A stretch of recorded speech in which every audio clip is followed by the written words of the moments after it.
Love जिहाद की शिकार युवती के साथ हुई हैवानियत के मामले में अब मध्य प्रदेश की मोहन यादव सरकार एक्शन मोड में आ गई है। सरकारी तंत्र की सुस्त कार्यशैली पर सवाल उठने के बाद अब आरोपी के अवैध मकान पर बुलडोजर चला दिया गया है। युवती की प्रताड़ना का मामला आया था जिसमें लव जिहाद का एंगल भी देखा जा रहा था। इसमें आज प्रशासन ने कार्रवाई करते हुए उसके मकान पर, आरोपी के मकान पर बुलडोजर चलाया। क्या कुछ मामला है और क्या कुछ कार्रवाई की गई है?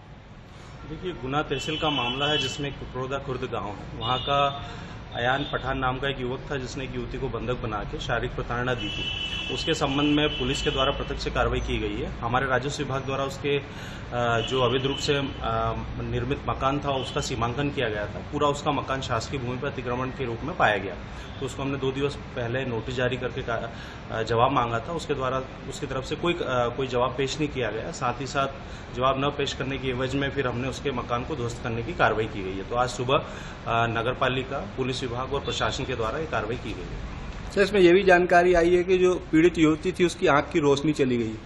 देखिए, पीड़ित युवती की आंखों की रोशनी का जो सवाल है वो स्वास्थ्य विभाग का मसला है। उसके बारे में मैं तो नहीं बता पाऊंगा, पर हमारे द्वारा जो कार्रवाई की गई है वो अतिक्रमण के खिलाफ की गई है।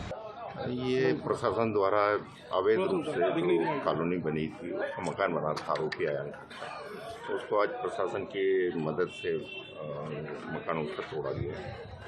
क्या कितना हिस्सा तोड़ा गया मकान का? विवादित कितना? एक कमरा पूरा बना हुआ है, उसको पूरी तरह से ध्वस्त किया गया है। आरोपी जो अभी है वो कहाँ पर है? क्या उसकी कार्रवाई? अभी वो जिला जेल में है अपने गुना में। प्रशासन, जो पुलिस ने आज जो प्रशासन ने यहाँ पर कार्रवाई की, उससे क्या आगे ऐसा जो घटनाक्रम घटा है उसमें क्या मैसेज देंगे आप? इसमें ये है कि इस प्रकार की जो घटना करते हैं और ऐसे अपराधी तत्व हैं उनमें खौफ व्याप्त हो और उनके भी भविष्य में ऐसे घटनाएं भी करते हैं तो उन पर भी कार्रवाई की जाएगी। शासन प्रशासन द्वारा ये मैसेज दिया जा रहा है। गुना के नानाखेड़ी क्षेत्र में रहने वाली एक 23 साल की युवती को पहले तो पड़ोसी युवक अयान पठान ने प्रेम जाल में फंसाया, फिर उसका शोषण शुरू कर दिया। आरोपित युवती पर मकान उसके नाम करने का दबाव बना रहा था और उसे हड़पना चाहता था, लेकिन युवती की मां ने कह दिया कि उसने तो मकान बेच दिया है और शिवपुरी अपने रिश्तेदारों के यहाँ चली गई। जब आरोपी अपनी चाल में कामयाब नहीं हुआ तो उसने युवती से मारपीट शुरू कर दी। इसके बाद उसने हैवानियत की सारी हदें पार कर दी। अयान ने युवती के पेट पर बैठकर जूती से आंखों पर वार किए, प्राइवेट पार्ट और जख्मों पर मिर्च पाउडर डाल दिया। इतना ही नहीं, युवती चिल्ला न सके इसके लिए उसने होंठ फेविक्विक से चिपका दिए। उसकी हैवानियत देख खुद युवक के परिजन तक युवती को बचाने जुट गए थे। उसकी मां और सौतेले पिता युवक को एक कमरे में बंद कर युवती को बचा पाए थे। युवती ने बताया कि युवक उसे मारपीट के लिए सुनसान जगह पर बाइक पर बैठा कर ले गया था। मारपीट में युवती को आंख में गंभीर चोट आई, जहां एक आंख से उसे दिखना भी बंद हो गया।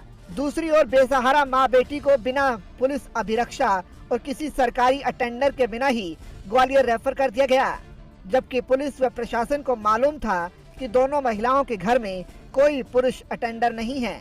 ऐसे समय में आगे आए स्वयं सेवियों के भरोसे उन्हें शनिवार शाम ग्वालियर रेफर कर दिया गया। सरकारी तंत्र की सुस्त कार्यशैली पर भी सवाल उठे। पुलिस ने पहले आरोपी को शराब के केस में बंद किया, फिर मारपीट की धाराओं में केस बनाया और मामला उछलने पर गंभीर धाराओं का इजाफा किया। ये सब पुलिस की टाल मटोल कार्यशैली की ओर से इशारा कर रही है। हालांकि घटना के 5 दिन बाद प्रशासन ने आरोपी के अवैध कब्जे पर बुलडोजर चलाने की कार्रवाई की है।